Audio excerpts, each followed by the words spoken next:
The purpose of this record is to show you how to use your imagination to achieve your every desire. Most men are totally unaware of the creative power of imagination and invariably bow before the dictates of facts and accept life on the basis of the world without. But when you discover this creative power within yourself, you will boldly assert the supremacy of imagination and put all things in subjection to it.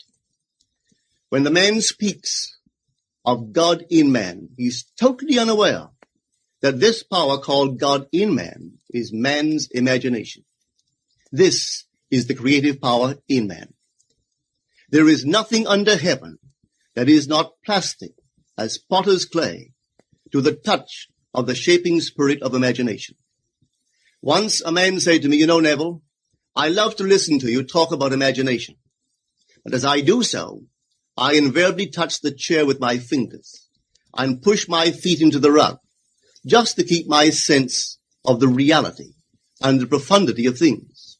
Well, undoubtedly, he is still touching the chair with his fingers and pushing his feet into the rug.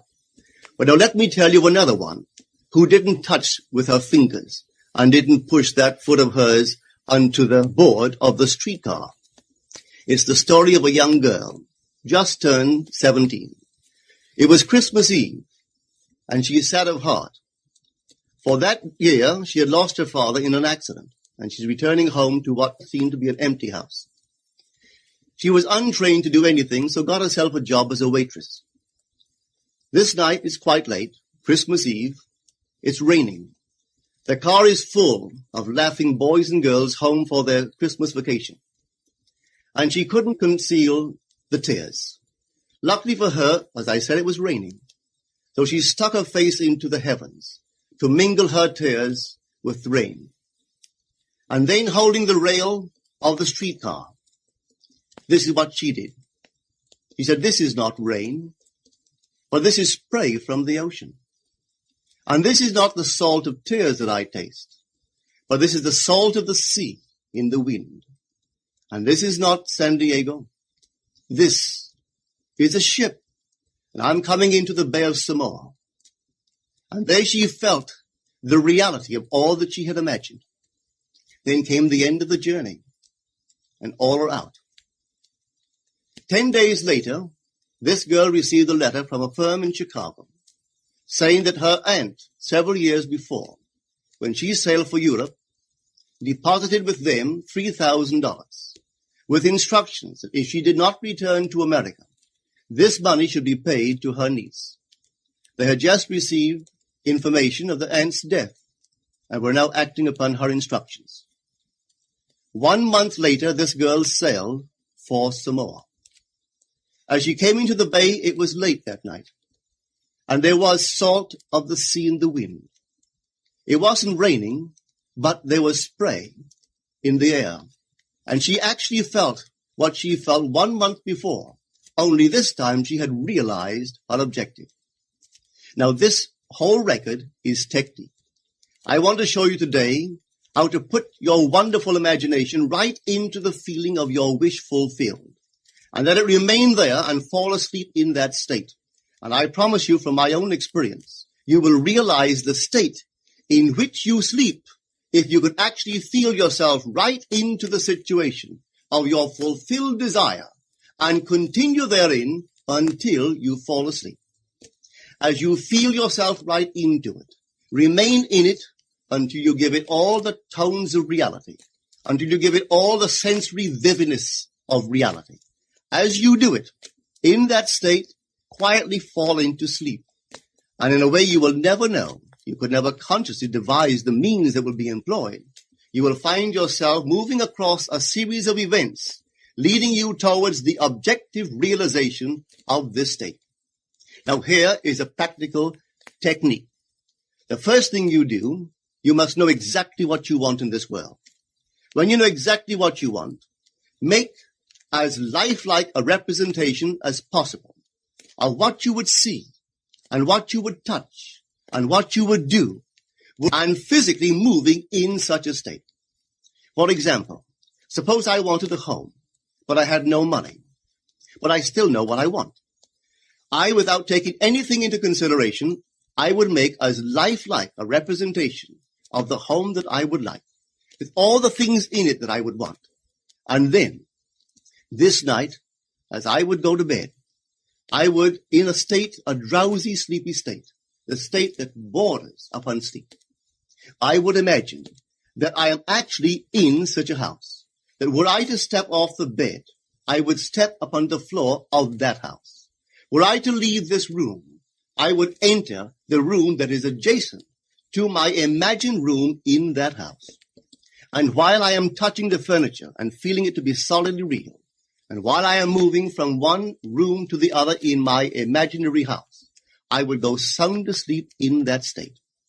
And I know that in a way I could not consciously devise, I would realize my house. I have seen it work time and time again. If I wanted promotion in my business, I would ask myself what additional responsibilities would be mine were I to be given this great promotion. What would I do? What would I say? What would I see? How would I act? And then in my imagination, I would begin to see and touch and do and act as I would outwardly see and touch and act were I in that position.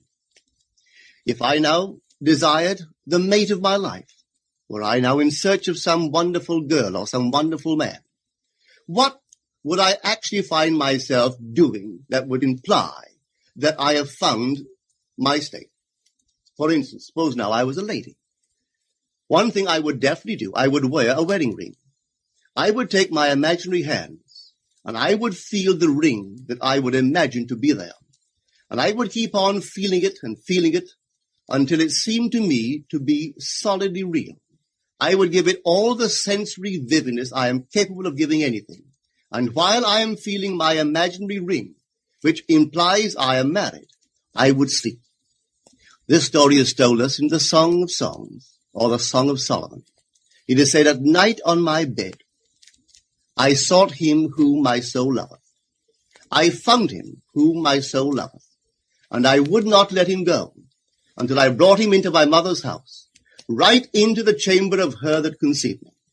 If I would take that beautiful poem and put it into modern English, into practical language, it would be this. While sitting in my chair, I would feel myself right into the situation of my fulfilled desire. And having felt myself into that state, I would not let it go. I would keep that mood alive. And in that mood, I would sleep. That is, taking it right into my mother's chamber, into the chamber of her that conceived me. You know, people are totally unaware of this fantastic power of the imagination. But when man begins to discover this power within him, he never plays the part that he formerly played. He doesn't turn back and become just the reflective life. From here on in, he is the affecter of life. The secret of it is to center your imagination in the feeling of the wish fulfilled and remain therein. For in our capacity to live in the feeling of the wish fulfilled lies our capacity to live the more abundant life.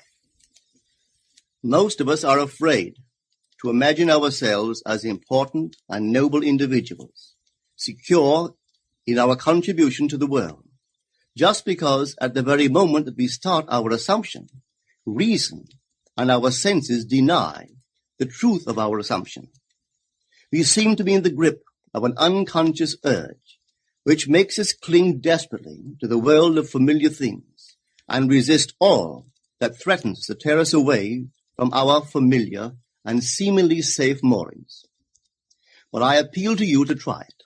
If you try it, you will discover this great wisdom of the ancients, for they told it to us in their own strange, wonderful, symbolical form. But unfortunately, you and I misinterpreted their stories and took it for history when they intended it as instruction to simply achieve our every objective. You see, imagination puts us inwardly in touch with a world of states. These states are existent. They are present now, but they are mere possibilities while we think of them. But they become overpoweringly real when we think from them and dwell in them. You know, there's a wide difference between thinking of what you want in this world and thinking from what you want. Let me tell you, when I first heard of the strange and wonderful power of the imagination, it was in 1933 in New York City. An old friend of mine taught it to me. He turned to the 14th of John, and this is what he read. In my Father's house are many mansions. If it were not so, I would have told you. I go to prepare a place for you.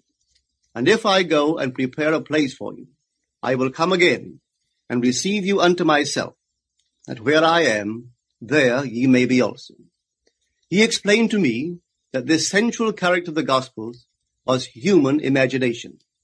That mansion was not a place in some heavenly house, but simply my desire. If I would make a living representation of the state desired, and then enter that state and abide in that state, I would realize it. At the time, I wanted to make a trip to the island of Barbados in the West Indies, but I had no money.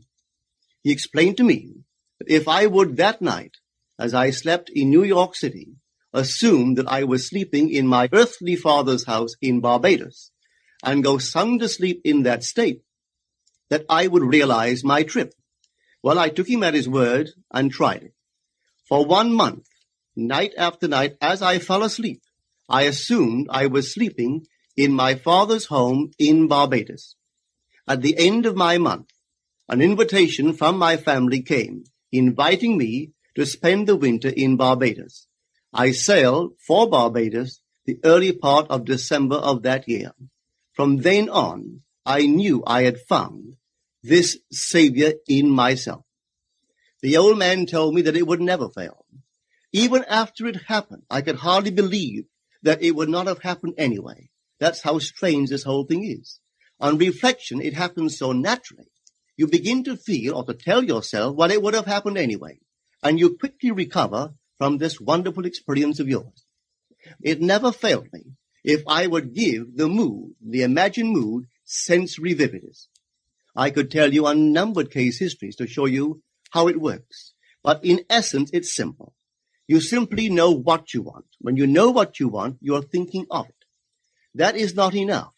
You must now begin to think from it. Well, how could I think from it? I am sitting here, and I desire to be elsewhere. How could I, while sitting here physically, put myself in imagination at a point in space removed from this room and make that real to me? Quite easily. My imagination puts me in touch inwardly with that state. I imagine that I am actually where I desire to be. Now, can I tell that I am there? There is only one way to prove that I am there. For what a man sees when he describes his world is as he describes it relative to himself. So what the world looks like depends entirely upon where I stand when I make my observation. So if, as I describe my world, it is related to that point in space I imagine that I am occupying, then I must be there. I am not there physically, no, but I am there in my imagination. And my imagination is my real self. And where I go in imagination and make it real, there I shall go in the flesh also. When in that state I fall asleep, it is done. I have never seen it fail. So this is the simple technique on how to use your imagination to realize your every objective. Here is a very healthy and productive exercise for the imagination. Something that you should do daily. Daily relive the day as you wish you had lived it, revising the scenes to make them conform to your ideals. For instance, suppose the day's mail brought disappointing news. Revise the letter. Mentally rewrite it and make it conform to the news you wish you had received. Or suppose you didn't get the letter you wish you had received. Write yourself the letter and imagine that you received such a letter. Let me tell you a story that took place in New York not very long ago. In my audience sat this lady who had heard me numberless times. And I was telling the story of revision. that man, not knowing the power of imagination, he goes to sleep at the end of his day, tired and exhausted, accepting as final all the events of the day. And I was trying to show that man should, at that moment, before he sleeps, he should rewrite the entire day and make it conform to the day he wished he had experienced. Here is the way a lady wisely used this law of revision. It appears that 2 years ago, she was ordered out of her daughter-in-law's home. For 2 years, there was no correspondence. She had sent her grandson at least 24 presents in that interval, but not one was ever acknowledged. Having heard the story of revision, this is what she did. As she retired at night, she mentally constructed 2 letters. One she imagined coming from her grandson, and the other from her daughter-in-law. In these letters they expressed deep affection for, and wondered why she had not called to see them. This she did for 7 consecutive nights, holding in her imaginary hand the letter she imagined she had received, and reading these letters over and over until it aroused within her the satisfaction of having heard. Then she slept. On the 8th day, she received a letter from her daughter-in-law. On the inside there were 2 letters, one from her grandson and one from the daughter-in-law. They practically duplicated the imaginary letters that this grandmother had written to herself 8 days before. This art of revision can be used in any department of your life. Take the matter of health. Suppose you were ill. Bring before your mind's eye the image of a friend. Put upon that face an expression which implies that he or she sees in you that which you want the whole world to see. Just imagine he is saying to you that he has never seen you look better, and you reply, I have never felt better. Suppose your foot was injured. Then do this. Construct mentally a drama which implies that you are walking, that you're doing all the things that you would do if the foot was normal, and do it over and over and over until it takes on the tones of reality. Whenever you do in your imagination that which you would like to do in the outer world, that you will do in the outer world. The one requisite is to arouse your attention in a way and to such intensity that you become wholly absorbed in the revised action. You will experience an expansion and refinement of the senses by this imaginative exercise, and eventually achieve vision in the inner world. The abundant life promised us is ours to enjoy now, but not until we have the sense of the Creator as our imagination can we experience it. Persistent imagination, centered in the feeling of the wish fulfilled, is the secret of all successful operations.